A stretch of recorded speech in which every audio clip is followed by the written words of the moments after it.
Hello everyone, welcome to High Quiz Learning and to our exam marathon series. Exam marathon series in the 9th പാർട്ടിലാണ് നമ്മൾ എത്തി നിൽക്കുന്നത്. 9th part means ഞാൻ അവസാനമായിട്ട് discuss ചെയ്തത് 8th പാർട്ടായിരുന്നു. അതായത് advanced social സൈക്കോളജിയുടെ 4th block ആയിരുന്നു.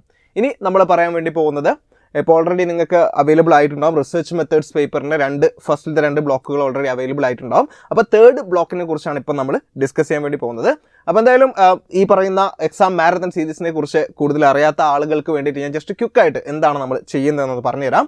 അതായത് IGNOU MA psychology കോഴ്സിൻ്റെ ഫസ്റ്റ് ഇയറിലുള്ള എല്ലാ പേപ്പേഴ്സും നമ്മൾ അനലൈസ് ചെയ്തുകൊണ്ട് അതിൽ ഓരോ ബ്ലോക്കുകളും നോക്കിയിട്ട് ആ ബ്ലോക്കുകളിലെ ഏറ്റവും ഇമ്പോർട്ടൻ്റ് ആയിട്ടുള്ള ആസ്പെക്റ്റുകൾ അതുപോലെ തന്നെ ഫ്രീക്വൻ്റ്ലി ആസ്ക്ഡ് ആയിട്ടുള്ള ക്വസ്റ്റ്യൻസ് ഒക്കെ ഡിസ്കസ് ചെയ്ത് നിങ്ങൾക്ക് പ്രാക്ടീസ് ചെയ്യാനുള്ള ഒരു പോസിബിലിറ്റീസ് ഉണ്ടാക്കി തരികയാണ് എക്സാം മാരത്തോൺ സീരീസ് കൊണ്ട് നമ്മൾ ഉദ്ദേശിക്കുന്നത്. അപ്പോൾ എന്തായാലും ഇന്നത്തെ ടോപ്പിക്കിലേക്ക് കടക്കാം. റിസർച്ച് മെത്തേഡ്സിൻ്റെ block 3 is actually a continuation of the first blocks. അതായത് ഫസ്റ്റ് 2 ബ്ലോക്സിൽ നിങ്ങൾ വളരെ ഡീറ്റെയിൽ ആയിട്ട് പഠിച്ചിട്ടുള്ള പല കാര്യങ്ങളുടെയും കുറച്ചുകൂടെ കോംപ്ലക്സ് ആയിട്ടുള്ള സിറ്റുവേഷൻസ് ആണ് ബ്ലോക്ക് 3ലും 4ലും ആയിട്ട് വരുന്നത്. അപ്പോൾ ബ്ലോക്ക് 3 പ്രധാനമായിട്ടും ഫോക്കസ് ചെയ്യുന്നത് ഫാക്ടോറിയൽ ഡിസൈൻസിലാണ്. സിംഗിൾ ഫാക്ടർ ഡിസൈൻ, അതുപോലെ തന്നെ ഫാക്ടോറിയൽ ഡിസൈൻസ്, പിന്നെ എക്സ്പെരിമെൻ്റൽ മെത്തേഡ്സ്, അതുപോലെ തന്നെ quasi experimental method, research designs, ഇതുപോലെയുള്ള പോസിബിലിറ്റീസിനെയാണ് എന്ത് ചെയ്യുന്നത് ബ്ലോക്ക് 3ൽ നമ്മൾ ചെക്ക് ചെയ്യുന്നത്. അപ്പോൾ ബ്ലോക്ക് 3 പഠിച്ചു കഴിഞ്ഞാൽ തീർച്ചയായിട്ടും നിങ്ങൾക്ക് എന്ത് ചെയ്യാൻ വേണ്ടി പറ്റും, ഈ ക്വാസി എക്സ്പെരിമെൻ്റൽ ഡിസൈനും തമ്മിലുള്ള വ്യത്യാസങ്ങളെക്കുറിച്ച് മനസ്സിലാക്കാൻ വേണ്ടി പറ്റും. എന്തിനാണ് ഒരു റിസർച്ച് മെത്തേഡ് അല്ലെങ്കിൽ ഒരു റിസർച്ച് ഡിസൈൻ അതിൻ്റെ ആവശ്യകത എന്താണെന്ന് മനസ്സിലാക്കാൻ വേണ്ടി പറ്റും. അപ്പോൾ എന്ത് തന്നെയാലും നിങ്ങൾക്ക് അതായത് പഠിക്കാൻ വളരെ ഈസി ആണെങ്കിൽ പോലും ചിലപ്പോൾ പഠിച്ച് ഓർമ്മിച്ചെടുക്കാൻ കുറച്ച് കൺഫ്യൂസിങ് ആവാൻ സാധ്യതയുള്ള ഒരു ബ്ലോക്ക് കൂടിയാണ് ബ്ലോക്ക് 3 എന്നുള്ളത്. എനിവേ ഞാൻ അധികം നീട്ടിക്കൊണ്ടു വന്നില്ല. ഇന്ന് നമ്മൾ 2 ക്വസ്റ്റ്യൻസ് ആണ് ഡിസ്കസ് ചെയ്യുന്നത്. 2 most important and frequently asked questions ആണ് നമ്മൾ ഡിസ്കസ് ചെയ്യുക. അപ്പോൾ അതിലേക്ക് മൂവ് ചെയ്യാം. നമ്മൾ ഡിസ്കസ് ചെയ്യുന്ന 2 ക്വസ്റ്റ്യൻസും ഈ ഒരു പെർട്ടിക്കുലർ ക്വസ്റ്റ്യൻ പേപ്പറിൽ തന്നെ ഉണ്ട്. ഇത് റിപ്പീറ്റഡ് ആയിട്ട് വന്നിട്ടുണ്ട്, ഡിഫറെൻ്റ് ആയിട്ടുള്ള രീതികളിൽ എന്ത് ചെയ്തിട്ടുണ്ട്, ചോദിച്ചിട്ടുണ്ട്. അപ്പോൾ ഇതിൽ ഫസ്റ്റിലത്തത് 7th ക്വസ്റ്റ്യൻ ആണ്, എക്സ്പ്ലെയിൻ സിംഗിൾ ഫാക്ടർ ഡിസൈൻ എന്നുള്ളത്. സിംഗിൾ ഫാക്ടർ ഡിസൈൻ എന്താണെന്നുള്ളത് എക്സ്പ്ലെയിൻ ചെയ്യുക എന്നുള്ളതാണ്. That will be the first question that we are going to deal with. പിന്നെ 8th ക്വസ്റ്റ്യൻ്റെ അതായത് ഓപ്ഷൻ എ നോക്കൂ, comparison between causal and correlational research design എന്നുള്ളത്. അതാണ് നമ്മൾ രണ്ടാമതായിട്ട് ഡിസ്കസ് ചെയ്യാൻ വേണ്ടി പോകുന്നത്. അഥവാ കൗസൽ കമ്പാരറ്റീവ് റിസർച്ച് ഡിസൈനും കോറിലേഷണൽ റിസർച്ച് ഡിസൈനും തമ്മിലുള്ള പ്രധാനപ്പെട്ട കമ്പാരിസൺസ് ലൈക്ക് സിമിലാരിറ്റീസും ഡിഫറൻസസും ഒക്കെ എന്തൊക്കെയാണെന്ന് നോക്കാൻ വേണ്ടിയിട്ടാണ് ചോദിച്ചിട്ടുള്ളത്. അപ്പോൾ ഇത് രണ്ടും എന്ത് ചെയ്തിട്ടുണ്ട്, മൾട്ടിപ്പിൾ ടൈംസ് റിപ്പീറ്റഡ് ആയിട്ട് വന്നിട്ടുള്ള ക്വസ്റ്റ്യൻസ് ആണ്. അപ്പോൾ നമുക്ക് എന്ത് ചെയ്യാം, ഫസ്റ്റ് ക്വസ്റ്റ്യൻ സിംഗിൾ ഫാക്ടർ ഡിസൈനെ കുറിച്ച് ഒന്ന് ഡിസ്കസ് ചെയ്യാം. അപ്പം എക്സ്പ്ലെയിൻ സിംഗിൾ ഫാക്ടർ ഡിസൈൻ എന്ന് പറഞ്ഞു കഴിഞ്ഞാൽ നിങ്ങൾക്ക് എന്ത് ചെയ്യാൻ വേണ്ടി പറ്റും, സിംഗിൾ ഫാക്ടർ എന്ന് പറയുന്ന ടേം എപ്പോഴും ഇൻഡിപെൻഡൻറ്റ് വേരിയബിൾ എന്നുള്ള ഒരു അർത്ഥത്തിലാണ് എന്ത് ചെയ്യുന്നത് ഇവിടെ നമ്മൾ യൂസ് ചെയ്യുന്നത്. അപ്പോൾ ഇവിടെ സിംഗിൾ ഫാക്ടർ ഡിസൈൻ എന്ന് പറയുമ്പോൾ സ്വാഭാവികമായിട്ടും ഒരൊറ്റ ഫാക്ടറുള്ള ഡിസൈൻ ആണ്. When we have only 1 independent variable then we use single factor design ആണ്. അപ്പോൾ സിംഗിൾ ഫാക്ടർ ഡിസൈൻ എപ്പോൾ നമ്മൾ യൂസ് ചെയ്യുക, നമ്മളുടെ റിസർച്ചിൽ സ്റ്റഡിയിൽ ആകെ ഒരു ഇൻഡിപെൻഡൻറ്റ് വേരിയബിൾ മാത്രമാണ് ഉള്ളൂ എങ്കിൽ നമുക്ക് യൂസ് ചെയ്യാൻ പറ്റുക സിംഗിൾ ഫാക്ടർ ഡിസൈൻ ആണ്. അപ്പോൾ ഈ സിംഗിൾ ഫാക്ടർ ഡിസൈൻ തന്നെ 2 ആയിട്ട് നമ്മൾ എന്ത് ചെയ്യുന്നുണ്ട്, ക്ലാസിഫൈ ചെയ്യുന്നുണ്ട്. അതിൽ ഒന്നാമത്തതാണ് ബിറ്റ്വീൻ ഗ്രൂപ്പ് ഡിസൈൻ, രണ്ടാമത്തതാണ് വിതിൻ സബ്ജക്റ്റ് ഡിസൈൻ എന്നുള്ളത്. ബിറ്റ്വീൻ ഗ്രൂപ്പും വിതിൻ സബ്ജക്റ്റുമാണ് കേട്ടോ. അപ്പം മാറിപ്പോരുത്, വിതിൻ സബ്ജക്റ്റ് എന്നുള്ളതിന് പകരം വിത്തിൻ ഗ്രൂപ്പ് എന്ന് എഴുതി പോരുത്. അപ്പോൾ അത് ടെർമിനോളജി പ്രത്യേകം ശ്രദ്ധിക്കുക. ഓക്കെ, അപ്പോൾ നമ്മൾ ഇൻട്രൊഡക്ടറി പാരഗ്രാഫിൽ ഇത് എന്ത് ചെയ്യുക, ഒന്ന് ജസ്റ്റ് പറയുക, അതായത് ക്ലാസിഫൈ ചെയ്തിട്ടുണ്ട് 2 ആയിട്ട്, അതിങ്ങനെ കൊടുക്കുക. എന്നിട്ട് നമ്മളത് രണ്ടും പ്രത്യേകമായിട്ട് എന്ത് ചെയ്യുന്നുണ്ട്, ഡിസ്കസ് ചെയ്യുന്നുണ്ട്, എക്സ്പ്ലെയിൻ ചെയ്യുന്നുണ്ട് പാരഗ്രാഫ്സിൽ എന്നുള്ളത് വേണമെങ്കിൽ അവിടെ ഒരു പോയിന്റ് ആയിട്ട് ഒരു ചെറിയൊരു ലൈനായിട്ട് ആഡ് ചെയ്യുന്നതിൽ തെറ്റില്ല. എന്നിട്ട് പിന്നെ മെയിൻ ബോഡി പോയിന്റ്സിലേക്ക് വരാം. First explain about between group design and it's sub components ആണ് പറഞ്ഞിരിക്കുന്നത്. അതായത് ഫസ്റ്റ് നമുക്ക് എന്ത് ചെയ്യാം, ഒന്നിലെ ബിറ്റ്വീൻ ഗ്രൂപ്പിനെ കുറിച്ച് എഴുതാം, അല്ലെങ്കിൽ വിതിൻ ഗ്രൂപ്പിനെ കുറിച്ച് ഡിസ്കസ് ചെയ്യാം. അപ്പോൾ നമുക്ക് ഫസ്റ്റ് നമ്മൾ എന്ത് ചെയ്യുന്നു, ഇവിടെ വിതിൻ സബ്ജക്റ്റ് ഡിസൈൻ ആണ് പറയുന്നത്. വിതിൻ സബ്ജക്ട് ഡിസൈൻ എന്തുണ്ട്, റിപ്പീറ്റഡ് മെഷേഴ്സ് ഡിസൈൻ എന്നും കൂടെ ഒരു പേരുണ്ട്. കാരണം എന്താ വെച്ച് കഴിഞ്ഞാൽ ഈ ഒരു വിതിൻ സബ്ജക്ട് ഡിസൈനിൽ നിങ്ങൾ ഒരു പാർട്ടിസിപ്പൻ്റ് ആവുകയാണെങ്കിൽ, സബ്ജക്റ്റ് ആവുകയാണെങ്കിൽ നിങ്ങൾ ഡിഫറെൻറ്റ് ട്രീറ്റ്മെൻറ്റിന് വിധേയമാവുന്നുണ്ട്. ഡിഫറെൻ്റ് ആയിട്ടുള്ള കണ്ടീഷൻസിൽ നിങ്ങൾ ടെസ്റ്റ് ചെയ്യും. അതായത് same individual is treated differently at different times and we compare their scores after they have been subjected to different treatment conditions ആണ്. അഥവാ നിങ്ങളെ തന്നെ, അതായത് നിങ്ങളാണ് സബ്ജക്റ്റ് എങ്കിൽ നിങ്ങൾ കുറേ ട്രീറ്റ്മെൻറ്റ്സിന് മൾട്ടിപ്പിൾ കണ്ടീഷൻസിൽ ട്രീറ്റ്മെൻറ്റിന് വിധേയമാവും, എക്സ്പെരിമെൻറ്റിന് വിധേയമാവും. എന്നിട്ട് നിങ്ങളുടെ തന്നെ സ്കോറുകൾ തമ്മിൽ കമ്പയർ ചെയ്യുകയാണ് വിതിൻ സബ്ജക്റ്റ് ഡിസൈനിൽ ചെയ്യുന്നത്. അപ്പോൾ ഇവിടെ ഒരു എക്സാമ്പിൾ കൊടുത്തിട്ടുണ്ട്, അത് ആ ഒരു ലെസൺ 9 കണ്ട ആളുകൾക്ക് മനസ്സിലായിട്ടുണ്ടാവും. അപ്പോൾ എന്തായാലും ഇവിടെ ഇതിന് കുറച്ച് ടൈപ്പുകളുണ്ട്. അതായത് വിതിൻ സബ്ജക്റ്റ് ഡിസൈന് ഫർദർ 2 കാറ്റഗറീസ് ആയിട്ടാണ് ഡിവൈഡ് ചെയ്തിരിക്കുന്നത്. ഒന്ന് 2 കണ്ടീഷൻസ് വിതിൻ സബ്ജക്ട് ഡിസൈനും, പിന്നെ രണ്ടാമത്തത് മൾട്ടിപ്പിൾ കണ്ടീഷൻ വിതിൻ സബ്ജക്ട് ഡിസൈനും. അപ്പം 2 കണ്ടീഷൻസ് ഡിസൈനാണ് ഏറ്റവും സിംപ്ലസ്റ്റ് ആയിട്ടുള്ള ഡിസൈൻ എന്ന് പറയുന്നത്. അത് ലൈക്ക് കണ്ടീഷൻ 1 കണ്ടീഷൻ 2 എന്ന് പറയുന്ന 2 കണ്ടീഷൻസ് ആണ് അവിടെ ഉണ്ടാവുക. അതിലുള്ള എല്ലാ സബ്ജക്റ്റുകളും ഇപ്പോൾ 30 സബ്ജക്റ്റുകൾ അതിൽ 30 പാർട്ടിസിപ്പൻസ് ഉണ്ടെന്ന് കരുതുക. ആ 30 പാർട്ടിസിപ്പൻസും 2 കണ്ടീഷനും എന്ത് ചെയ്യുന്നുണ്ട്, എക്സ്പീരിയൻസ് ചെയ്യുന്നുണ്ടെന്നാണ്. So that is how this 2 conditions within subject design works. പിന്നെ multiple condition within subject design ആവുന്ന സമയത്ത് നമ്മൾ എന്ത് ചെയ്യുന്നു, പ്രധാനമായിട്ടും മൾട്ടിപ്പിൾ എന്നാണ്. അതായത് മൾട്ടിപ്പിൾ എന്ന് പറഞ്ഞാൽ always means that more than 2 എന്നുള്ളതാണ്. മോർ ദാൻ 2 എന്നുള്ള അർത്ഥത്തിലാണ് അത് വരുന്നത്. Generally employ more than 2 conditions. പൊതുവെ സൈക്കോളജിക്കൽ എക്സ്പെരിമെന്റ്സിൽ 1-2 കണ്ടീഷൻസ് മാത്രമായിരിക്കില്ല, മൾട്ടിപ്പിൾ ആയിട്ടുള്ള കണ്ടീഷൻസ് ഉണ്ടാവും. അപ്പോൾ അങ്ങനെ വരുന്ന സിറ്റുവേഷനിൽ റിസർച്ചറിന് എന്ത് വേണ്ടി വരും, കുറേ വേരിയബിൾസും ട്രീറ്റ്മെന്റ്സും ഒക്കെ തമ്മിലുള്ള കമ്പാരിസൺസ് നടത്തി വേണ്ടി വരും. അപ്പോൾ അങ്ങനെ നടത്തുമ്പോൾ multiple conditions within subject design ആണ് അദ്ദേഹം യൂസ് ചെയ്യുക, റിസർച്ചർ യൂസ് ചെയ്യുക. കാരണം ഇവിടെ എന്താണ്, 2-ൽ കൂടുതൽ കണ്ടീഷൻസ് ഉണ്ട് എന്നുള്ളതാണ്. കണ്ടീഷൻ 1ഉം കണ്ടീഷൻ 2ഉം മാത്രമല്ല, കണ്ടീഷൻ 3, 4, 5 എന്ന് പറഞ്ഞിട്ട് ആസ് മെനി ആസ്, അതായത് ഓരോ റിസർച്ചിനും അതിനനുസരിച്ച് വേരിയേഷൻസ് ഉണ്ടാവും. അപ്പം എത്രത്തോളം കണ്ടീഷൻസ് ഉണ്ടോ അതിനൊക്കെ ഓരോ സബ്ജക്റ്റിനെ കൊണ്ടും എക്സ്പീരിയൻസ് ചെയ്യിപ്പിക്കാൻ വേണ്ടി നമ്മൾ യൂസ് ചെയ്യുന്ന ഒരു ഡിസൈനാണ് multiple conditions within subject design എന്നുള്ളത്. ഓക്കെ, അപ്പം ഇത് രണ്ടുമാണ് പ്രധാനമായിട്ടുള്ള സബ് ടൈപ്പുകൾ എന്ന് പറയുന്നത് ഈ വിതിൻ സബ്ജക്റ്റ് ഡിസൈനിൽ വരുന്ന സമയത്ത്. ഇനി ബിറ്റ്വീൻ സബ്ജക്റ്റ് ഡിസൈൻ നോക്കുന്ന സമയത്ത് നമുക്ക് എന്തൊക്കെയാണ് നോക്കാം.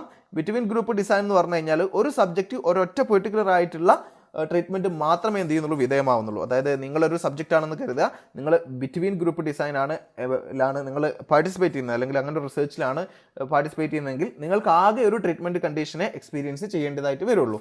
ഓക്കെ, ഞാൻ ഒന്നുകൂടെ പറയാം. ബിറ്റ്വീൻ ഗ്രൂപ്പ് ഡിസൈൻ എന്ന് പറഞ്ഞു കഴിഞ്ഞാൽ സബ്ജക്ട്സിനെ റാൻഡം ആയിട്ടാണ് ഡിഫറെൻ്റ് ആയിട്ടുള്ള ട്രീറ്റ്മെന്റ് കണ്ടീഷനിൽ അസൈൻ ചെയ്യുക. ലൈക്ക് റാൻഡം അസൈൻമെന്റ് ആണ് ഇവിടെ യൂസ് ചെയ്യുന്നത്, റാൻഡം സാമ്പിളിംഗ് ആണ് യൂസ് ചെയ്യുന്നത്.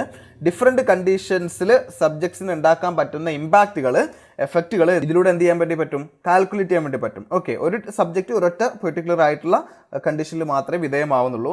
അപ്പോൾ ഇതിൻ്റെ ടൈപ്പുകളാണ്. 2 റാൻഡമൈസ്ഡ് ഗ്രൂപ്പ് ഡിസൈൻ ആണ് ഒന്നാമത്തത്. സബ്ജക്ട്സിനെ 2 ഗ്രൂപ്പായിട്ട് റാൻഡമായിട്ട് അസൈൻ ചെയ്യാണ് ചെയ്യുക.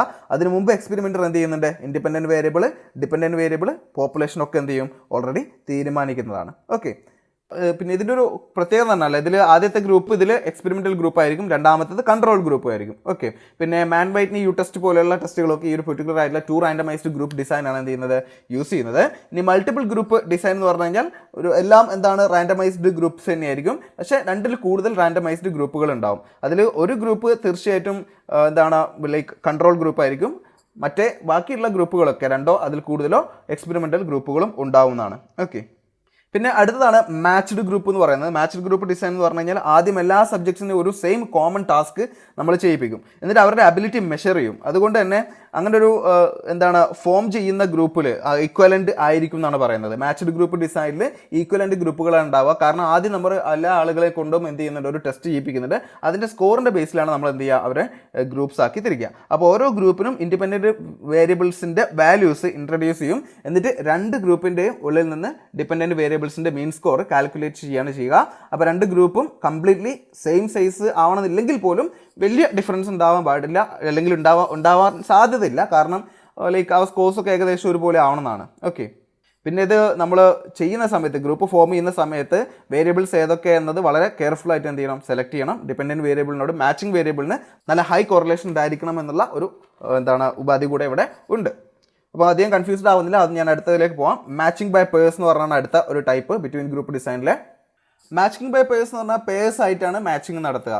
അതുകൊണ്ട് തന്നെ ഫസ്റ്റ് ഗ്രൂപ്പിലുള്ള ഓരോ സബ്ജക്റ്റിനും ഓരോ ഇൻഡിവിജ്വലിനും രണ്ടാമത്തെ ഗ്രൂപ്പിൽ സെയിം സ്കോറുള്ള ഒരു പെയർ ഉണ്ടാവുന്നതാണ്. അങ്ങനെയാണ് മാച്ചിങ് ബൈ പേഴ്സ്. ആക്ച്വലി നിങ്ങൾക്ക് ഈ പറയുന്ന കാര്യങ്ങളുടെ ഒക്കെ ടെർമിനോളജി കണ്ടാൽ തന്നെ ഏകദേശം കാര്യം മനസ്സിലാവും. ഇവിടെ മാച്ചിങ് ബൈ പേഴ്സ് എന്ന് പറഞ്ഞിട്ടുണ്ട്. അപ്പോൾ ആ ഒരു ടേമിൽ തന്നെ നിങ്ങൾക്ക് മനസ്സിലാവും അവിടെ പേഴ്സ് ഉണ്ട്, മാച്ച് ചെയ്യുന്നത് പേഴ്സ് ആയിട്ടാണെന്നൊക്കെ. അപ്പോൾ നിങ്ങൾക്ക് ഈ ടേംസിൽ നിന്ന് തന്നെ കുറേ ആൻസർ എഴുതാൻ വേണ്ടി പറ്റുന്നതാണ്.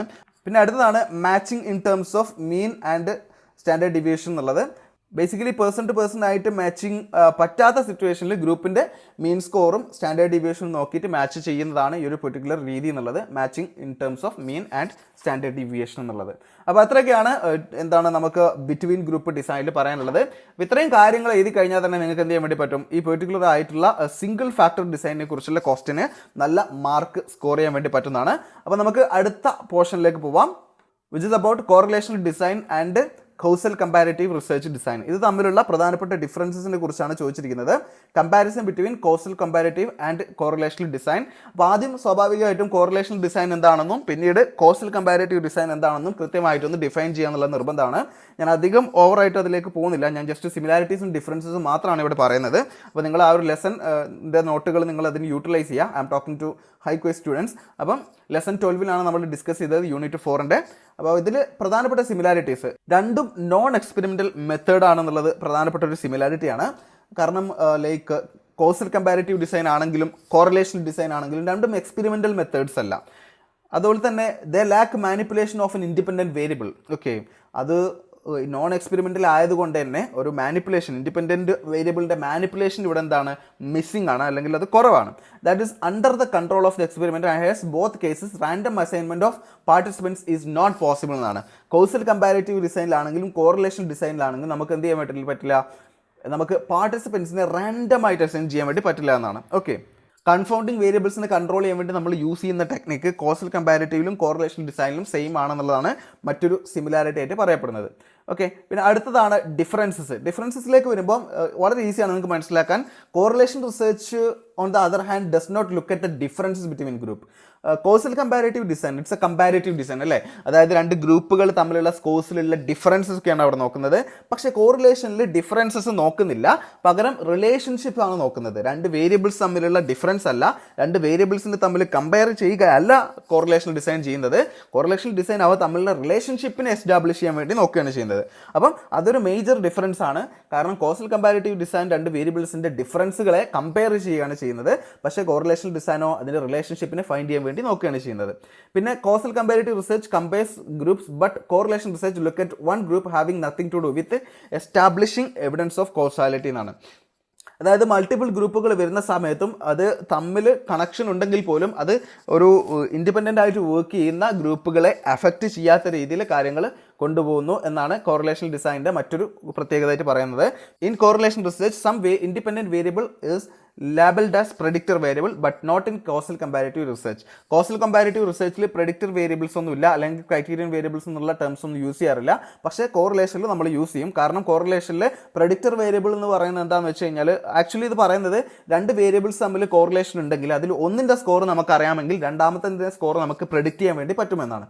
അപ്പം one variable that is used to make a forecast about an outcome is known as predictor variable. predictor variable എന്ന് പറഞ്ഞു കഴിഞ്ഞാൽ മറ്റൊരു വേരിയബിളിനെ കുറിച്ച് അതിൻ്റെ സ്കോറിനെ കുറിച്ച് നമ്മൾ പ്രെഡിക്റ്റ് ചെയ്യാൻ വേണ്ടി ഏത് വേരിയബിളിനെ യൂസ് ചെയ്യുന്നോ അതിനെയാണ് നമ്മൾ പ്രെഡിക്റ്റർ വേരിയബിൾ എന്താണ് ലൈക്ക് പറയുക. ക്രൈറ്റീരിയൻ വേരിയബിൾ എന്ന് പറഞ്ഞു കഴിഞ്ഞാൽ നമ്മൾ പ്രെഡിക്റ്റ് ചെയ്യാൻ വേണ്ടി ഉദ്ദേശിക്കുന്ന ഒരു വേരിയബിളിനെയാണ് ക്രൈറ്റീരിയൻ വേരിയബിൾ എന്ന് പറയുക. അപ്പോൾ ഇത്രയൊക്കെയാണ് ഇതിൻ്റെ പ്രധാനപ്പെട്ട ഡിഫറൻസസ് എന്നുള്ളത്. ആദ്യം ഇത് രണ്ടും നിങ്ങൾ എന്ത് ചെയ്യുക, ഒന്ന് ഡിഫൈൻ ചെയ്യുക. ഡിഫൈൻ ചെയ്തതിന് ശേഷം ഇതിൻ്റെ സിമിലാരിറ്റീസ് എന്ന് സബ് ഹെഡിങ് കൊടുത്തിട്ട് അത് എഴുതുക. പിന്നെ ഡിഫറൻസസ് എന്ന് പറഞ്ഞിട്ട് അതിൻ്റെ ഡിഫറൻസസും എഴുതുക. അപ്പോൾ എന്തായാലും ഇന്നത്തെ രണ്ട് ക്വസ്റ്റ്യൻസ് ഇത്രയും നമ്മളിവിടെ ഡിസ്കസ് ചെയ്യുന്നുള്ളൂ. നമുക്ക് അടുത്ത ബ്ലോക്കിലെ ക്വസ്റ്റ്യൻസുമായിട്ട് അടുത്ത വീഡിയോയിൽ കാണാം. അതുവരേക്കും ഗുഡ് ബൈ.